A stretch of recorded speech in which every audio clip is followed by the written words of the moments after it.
اللہ الرحمن الرحیم نحمدہ ونصلی علی رسولہ الکریم اما بعد۔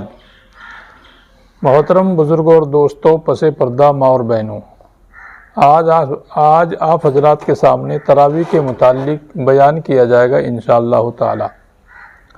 یاد رہے تراویح کی 20 رکعات ہیں اور 20 رکعات کا ثبوت حضرت عمر فاروق رضی اللہ تعالی عنہ کے زمانے سے ہے اور احادیث صحیحہ سے ثابت ہے۔ البتہ تراویح مردوں اور عورتوں کے لیے، دونوں کے لیے سنت موقدہ ہے۔ مسافر اور بیمار اگر تراویح پڑھیں تو ان کے لیے اچھا ہے، اور اگر نہ پڑھیں تو کوئی گناہ نہیں ہے۔ عورتوں کے بارے میں تھوڑی تفصیل ہے۔ عورتوں کو تراویح جماعت کے ساتھ پڑھنی چاہیے یا نہیں، کیا مسئلہ ہے؟ آپ حضرات کو معلوم ہے کہ جب عورتوں کے لیے فرض نماز کی جماعت جائز نہیں ہے، مکروہ تحریمی ہے، تو نوافل کی جماعت ان کے لیے کیسے جائز ہوگی؟ لہذا عورتوں کو چاہیے کہ وہ اپنے گھر میں فرداً تراویح پڑھیں۔ اگر وہ جماعت سے تراویح پڑھیں گی تو ان کو کوئی ثواب نہیں ملے گا، بجائے ثواب کے گناہ ہوگا۔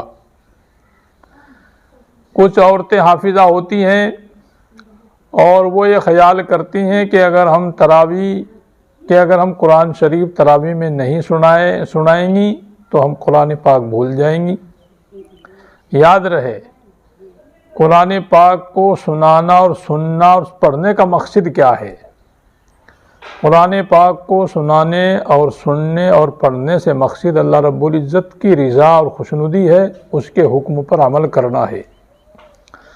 اللہ رب العزت کا حکم نہیں ہے عورتوں کے لیے کہ وہ تراویح کی نماز پڑھیں جماعت کے ساتھ، اور ان کی کوئی عورت جو حافظہ ہو وہ زور سے مرد کی طرح تراویح پڑھائیں، یہ اس کے لیے اس کی اجازت نہیں ہے۔ رہی یہ بات کہ پھر وہ قرآن شریف ان کو کیسے یاد رہے گا، تو اس کا جواب یہ ہے کہ جو عورتیں حافظہ ہوتی ہیں ان کو چاہیے کہ وہ روزانہ پابندی سے قرآن پاک کی تلاوت کرتی رہے، تو چونکہ حافظہ بننے سے مقصد اللہ رب العزت کی رضا ہے، اللہ رب العزت کے حکم پر عمل کرنا ہے، مقصود یہ ہے۔ تو اس لیے عورتوں کے لیے مسئلہ یہ ہے کہ اگر وہ حافظہ ہیں تو ان کو چاہیے کہ وہ آہستہ فرداً اپنا قرآن شریف نوافل میں نکالیں، اوابین کی نفلوں میں نکالیں، یا 20 رکعت اگر وہ پڑھنا چاہتی ہیں تو اپنا ایک پارہ سوا پارہ 20 رکعتوں میں پڑھیں، لیکن جماعت کے ساتھ نہیں۔ ایسا نہیں ہے کہ ایک حافظہ عورتوں کے آگے کھڑی ہو جائے گی، جیسا کہ مردوں کا امام مردوں کے آگے کھڑے ہو کر قرآن پاک سناتا ہے۔ مردوں کے لیے تو اس کی اجازت ہے، لیکن عورتوں کے لیے اس کی اجازت نہیں ہے، کیونکہ عورتوں کی آواز بھی پردہ ہے۔ جب فرض نماز کے لیے جماعت کرنا ان کے لیے جائز نہیں ہے، جو کہ اصل حکم ہے اللہ رب العزت کا، تو نوافل کے لیے ان کو زور سے قرآن پڑھنا اور جماعت کرنا کیسے جائز ہوگا؟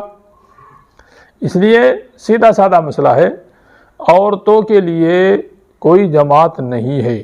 جس طرح وہ فرض نماز فرداً پڑھتی ہیں اور ان کے لیے یہی حکم ہے کہ وہ اپنی فرض نماز فرداً پڑھیں، جماعت سے نہ پڑھیں، جماعت سے پڑھیں گی تو اس بجائے ثواب کے گناہ ہوگا۔ اسی طرح تراویح میں ان کے لیے مسئلہ ہے کہ وہ اپنی تراویح پڑھیں 20 رکعت فرداً، یعنی اکیلی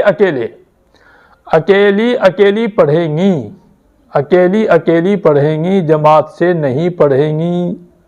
یہ ہے، اچھی طرح سے ذہن نشین کر لیجئے مسئلہ۔ عورتوں کے لیے جماعت نہیں ہے، نہ فرضوں میں جماعت ہے، نہ نوافل میں جماعت ہے، نہ تراویح میں جماعت ہے، نہ ہی صلاۃ التسبیح میں جماعت ہے۔ بعض عورتیں بیچاری صلاۃ التسبیح پڑھتی ہے جماعت کے ساتھ، اور عورتوں کا امام ایک عورت آگے کھڑی ہو کر ان کو نماز پڑھاتی ہے۔ یہ کہاں کا ثبوت ہے؟ ان کو یہ مسئلہ کہاں سے ملا ہے؟ اس کا کوئی ثبوت نہیں ہے قرآن حدیث میں۔ لہذا عورتوں کے لیے کوئی جماعت ہے ہی نہیں، نہ فرضوں میں جماعت ہے، نہ نوافل میں جماعت ہے، نہ تراویح میں جماعت ہے، نہ صلاۃ التسبیح میں جماعت ہے۔ اکیلی اپنی نماز پڑھیں گی۔ اگر وہ اکیلی پڑھیں گی تو ان کی نماز قبول ہوگی، اور اگر وہ جماعت سے نماز پڑھیں گی تو چونکہ وہ شریعت کی مخالفت کر رہی ہیں، اب وہ شریعت کی مخالفت کر رہی ہیں، اللہ رب العزت کے حکم کی مخالفت کر رہی ہیں، تو ان کو ثواب نہیں ملے گا، ان کو گناہ ہوگا۔ یہ تراویح کے بارے میں آپ کو بتایا گیا ہے۔ لہذا تراویح سنت موقدہ ہے، تمام مردوں کا اس کا اہتمام کرنا چاہیے۔ تراویح کے بارے میں ایک دو مسئلہ آپ کے سامنے پیش کر دیتا ہوں۔ مرد تراویح پڑھ رہے ہیں جماعت کے ساتھ، جیسا کہ مردوں کی تراویح جماعت کے ساتھ ہوتی ہے، تو اگر امام قاعدہ 2 رکعت کے بعد امام نے تشہد پڑھا، التحیات پڑھی، اور بھول سے کھڑا ہو گیا اور کسی نے لقمہ نہیں دیا، اس نے 4 رکعت پڑھ کر سلام پھیرا، آیا یہ چاروں رکعتیں شمار ہوں گی یا 2 رکعت شمار ہوں گی؟ تو مسئلہ یہ ہے کہ اگر وہ 2 رکعت پڑھنے کے بعد بیٹھا ہے اور اس نے تشہد پڑھا ہے، پھر 2 رکعتیں اور پوری کر لی ہے، تو ایسی صورت میں اس کی 4 رکعت تراویح کے شمار کی جائیں گی۔ اور اگر 2 رکعت پڑھنے کے بعد تیسری رکعت کے لیے کھڑا ہوا اور تیسری رکعت مکمل کر لی، پھر اس کو یاد آیا کہ میں تراویح کی نماز پڑھ رہا ہوں اور 2 رکعت پڑھ چکا ہوں، لہذا وہ بیٹھ گیا، تو ایسی صورت میں اس کی 2 رکعتیں تراویح کی ہوں گی اور 1 رکعت اس کی بیکار شمار کی جائے گی۔ تیسرا مسئلہ یہ ہے کہ اگر وہ 2 رکعت پڑھنے کے بعد بیٹھا نہیں ہے اور تیسری رکعت کے لیے کھڑا ہو گیا، چوتھی بھی پڑھ لی، ایسی صورت میں اس کی 4 رکعتیں نہیں ہوں گی، لہذا جو قرآن پڑھا ہے اس نے 4 رکعتوں میں اس کا اعادہ ہوگا، اس کو دوبارہ پڑھا جائے گا۔ اچھی طرح سے ذہن نشین کر لیجئے مسئلہ۔ یہ چند مسائل آپ کے سامنے بیان کیے گئے ہیں۔